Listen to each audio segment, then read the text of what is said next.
লাচিত সেনাৰ কাৰ্যকলাপক লৈ আমি গভীৰ অসন্তুষ্ট আৰু তেওঁলোকৰ কাৰ্যকলাপক আমি গভীৰ উদ্বেগেৰে সৈতে লক্ষ্য কৰি আছো। আলফাৰ দৰে লাচিত সেনাক হয়তো আমি এটা দিন আহিব আমি বেন কৰিব লাগিব, কাৰণ ব্যৱসায়ীসকলক লাচিত সেনাই যথেষ্ট অত্যাচাৰ কৰে। অসমত ব্যৱসায়ৰ পৰিৱেশ এটা যোৱা দুমাহ তেওঁলোকে একেবাৰে নষ্ট কৰি দিছে।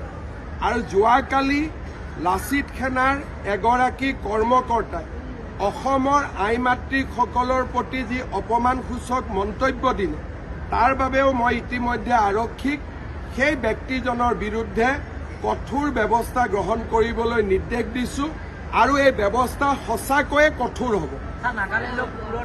সেইটোকে শব্দ মোৰ মুখেদি নোলাব, কিন্তু সেই ব্যক্তিজনৰ বিৰুদ্ধে সঁচাকৈয়ে কঠোৰ ব্যৱস্থা ল'বলৈ মই আৰক্ষীক নিৰ্দেশ দিছো। মই নাম ক'ব খোজা নাই, নাম কোৱাটো মোৰ উদ্দেশ্য নহয়। যোনে অসমীয়া মাতৃৰ বিৰুদ্ধে বেয়া শব্দ প্ৰয়োগ কৰিছে তাক মই মানি ল'ব নোৱাৰো।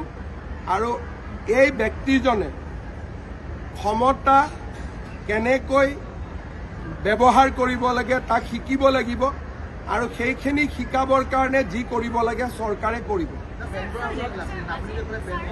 বেন কৰাৰ হয়তো শব্দ এটা লিখিব যে এনেকৈ যদি ধন দাবী কৰে, এনেকৈ যদি এক প্ৰকাৰ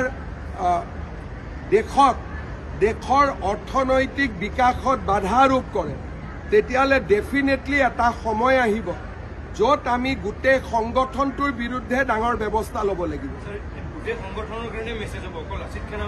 বৰ্তমান লাচিত সেনাৰ কথা কৈছো, বৰ্তমান বেলেগ সংগঠনৰ কথা কোৱা নাই, কাৰণ অসমত আন কোনো সংগঠনে এনেকে ব্যৱসায়ী মাৰপিট টকা পইচা নোতোলে।